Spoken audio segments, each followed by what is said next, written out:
Hey guys, Keaton here from TechSmart, and today we're going to be comparing the brand new Samsung Galaxy S5 to the Apple iPhone 5S. These are some of the hottest devices on the market right now, and if you'd like to win a brand new Samsung Galaxy S5 or the all-new HTC One, go ahead and drop me a comment down below, and while you're at it, hit the thumbs up button as it lets me know you guys want more giveaways like this. I'll be announcing the winners on Twitter, so check the description below for all the details. Without further ado, let's go and hop in to this comparison. Up first is hardware and specifications. The Galaxy S5 features a plastic design with a semi-perforated backing, which is meant to give it a more premium feel. The iPhone 5S features an aluminum build with two glass bars at the back. Both phones feel great, and this is a big step up from the previous Samsung Galaxy S4, which felt slimy and disgusting despite its specifications. In terms of hardware, the Galaxy S5 features a 5.1-inch 1080p Super AMOLED display with a pixels per inch count of 432. At the lower third of the device, we have our capacitive buttons, and we have a physical home button, which is also a fingerprint scanner. At the top, there's a 2.1 megapixel front-facing camera, which is perfect for selfies or Skype. Towards the right of the device, we have our sleep-wake button, and towards the left, we have our volume rockers. At the top, there's a 3.5mm headphone jack and IR blaster.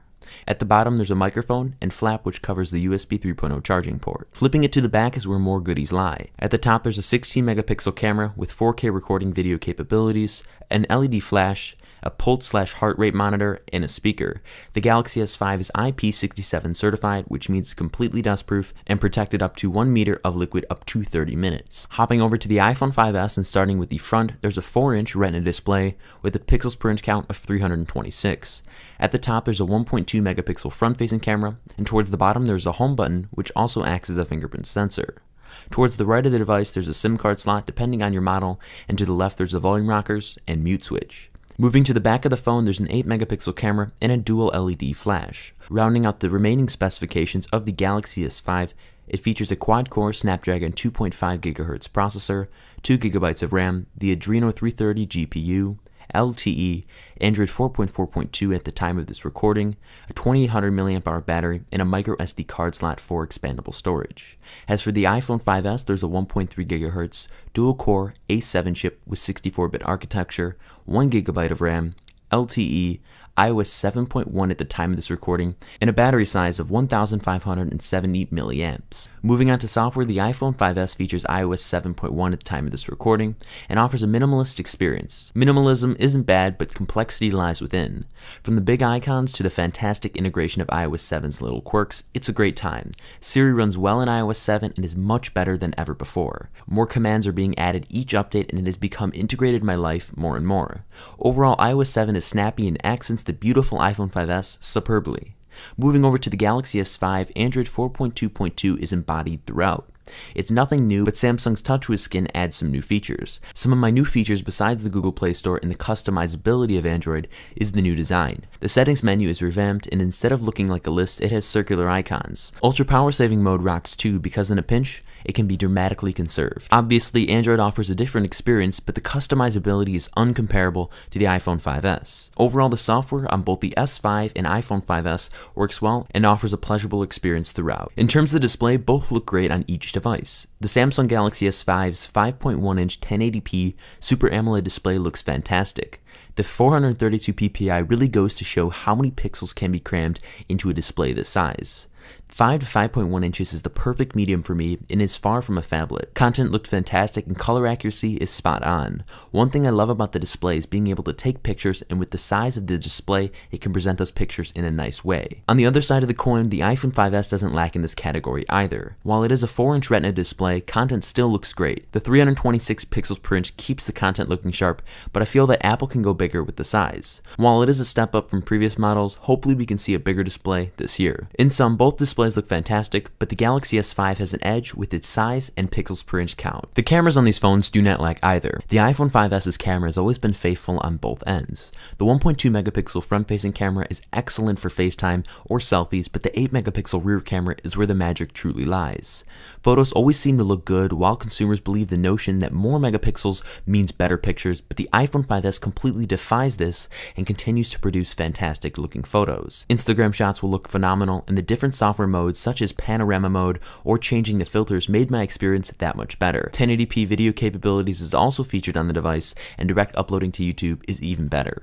The Samsung Galaxy S5 does a spectacular job too. The 2.1 megapixel front-facing camera excels at selfies or Snapchat, but the star of the show is the 16 megapixel rear-facing camera. Detail and clarity is in every picture, and it won't disappoint.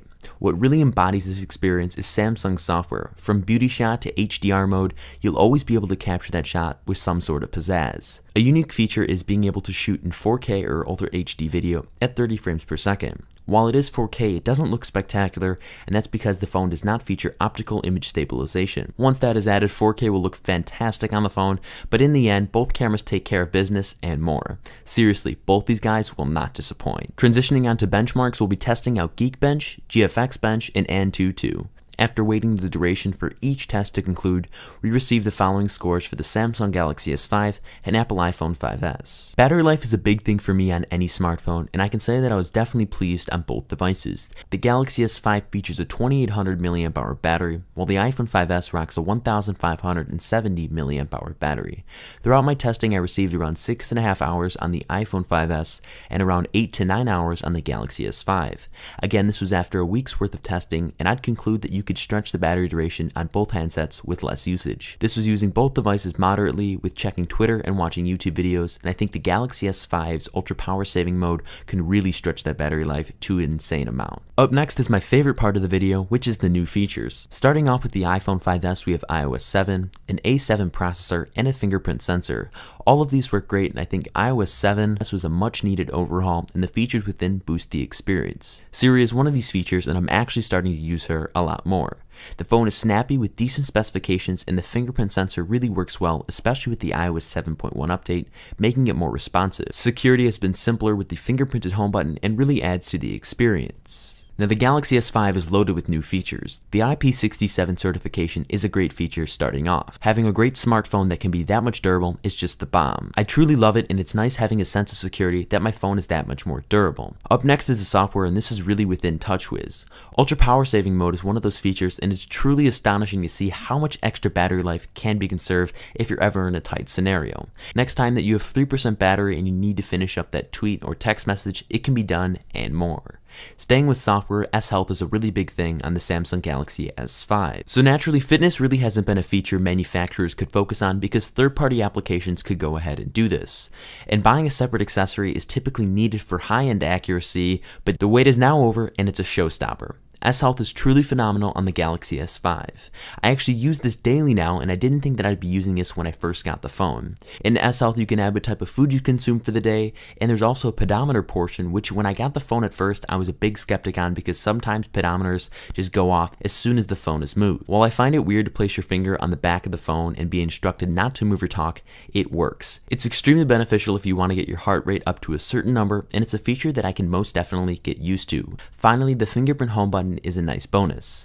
The responsiveness is as good as the iPhone 5s's, and the added benefit of logging into PayPal with just the swipe of a finger is quite nice. While it's a different mechanism than the iPhone 5s, the swipe down motion isn't that intrusive. Overall, the features on the iPhone 5s are great, but the Galaxy S5, being new, truly trumps with all its glory. I think it will appeal to a wider audience now with its new features and do quite well. At the end of the day, both the Samsung Galaxy S5 and Apple iPhone 5s are superb phones. I feel that these suit two different types of consumers. The iPhone 5s is perfect for the consumer who wants a great experience with great software and an extremely nice build quality. Despite the specifications, the phone flies, and iOS 7 accents the phone perfectly. LTE and the camera are among my favorite features on the handset, and the fingerprint sensor adds to the security as well. The phone starts at just $199 on a 2-year contract, and it is featured in gold, white silver, and space gray, and is available globally. As for the Samsung Galaxy S5, I'd advise this device for a consumer who is looking for a more customizable experience. Android 4.4.2 boosts the experience, and the big vivid 5.1-inch display adds this. I think S-Health integration is brilliant, and the fact that it's engineered by Samsung means wearable support such as the Gear 2, Gear 2 Neo, and Gear Fit are right alongside. The fingerprint sensor and the ultra power saving mode are again some of my favorite features on the Samsung Galaxy S5, and I cannot rave enough about this phone. The Samsung Galaxy S5 starts at $229 on a 2-year contract and is available in charcoal black, shimmering white, electric blue, and copper gold, and will be available on April 11th of 2014. Both handsets are great and you cannot go wrong with either choice. Thank you guys so much for watching this video where we compare the brand new Samsung Galaxy S5 to the Apple iPhone 5s. If you guys enjoyed this video, go ahead and drop me a thumbs up down below as it really helps the channel out a lot and lets me know you guys want more comparisons like this. Also throw me a comment down below letting me know which device you'd like to win. Finally, go and subscribe to the channel to be notified when a brand new comparison or giveaway is announced, because trust me guys, more are on the way. Thanks once again, and I look forward to seeing you in my next video.